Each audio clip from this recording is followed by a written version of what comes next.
വിഴിഞ്ഞം അന്താരാഷ്ട്ര തുറമുഖം വാണിജ്യാടിസ്ഥാനത്തിൽ പ്രവർത്തനക്ഷമമായി. ആദ്യഘട്ട പ്രവർത്തനങ്ങൾ ഔദ്യോഗികമായി പൂർത്തീകരിച്ചതിന്റെ പ്രൊവിഷണൽ കംപ്ലീഷൻ സർട്ടിഫിക്കറ്റ് മന്ത്രി വി.എൻ. വാസവന് കൈമാറി. നാടിന്റെ അഭിമാനകരമായ വിജയമാണിതെന്നും തുറമുഖത്തിന്റെ നിർമ്മാണ പ്രവർത്തനങ്ങൾ 2028 പൂർത്തിയാക്കുമെന്നും മന്ത്രി പറഞ്ഞു. വിഴിഞ്ഞം ഇന്റർനാഷണൽ സീപോർട്ട് ലിമിറ്റഡ്, അദാനി വിഴിഞ്ഞം port private limited, Indian institute of technology Madras തുടങ്ങിയ ഏജൻസികൾ സംയുക്തമായി എഗ്രിമെന്റ് പ്രകാരമുള്ള എല്ലാ നടപടികളും പൂർത്തീകരിച്ചു.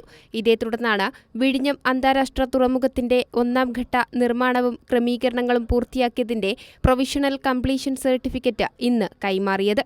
നാടിന്റെ അഭിമാനകരമായ വിജയമാണിതെന്ന് മന്ത്രി വി.എൻ. വാസവൻ പറഞ്ഞു.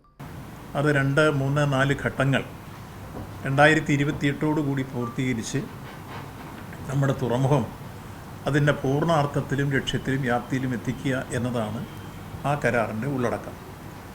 മുമ്പുണ്ടായിരുന്ന നമ്മുടെ ധാരണയ്ക്കപ്പുറം ഏതാണ്ട് 2034 മുതൽ നമുക്ക് 1% റിട്ടേൺ ലഭിക്കുന്ന രൂപത്തിലേക്ക് ആ കരാറിൽ വ്യവസ്ഥ ചെയ്തിരിക്കും. നമുക്ക് ഏറ്റവും അഭിമാനിക്കാൻ വക നൽകുന്ന രൂപത്തിൽ സപ്ലിമെൻ്ററി കരാറിലും നമ്മൾ ഒപ്പിട്ട് കൈമാറിക്കഴിഞ്ഞു.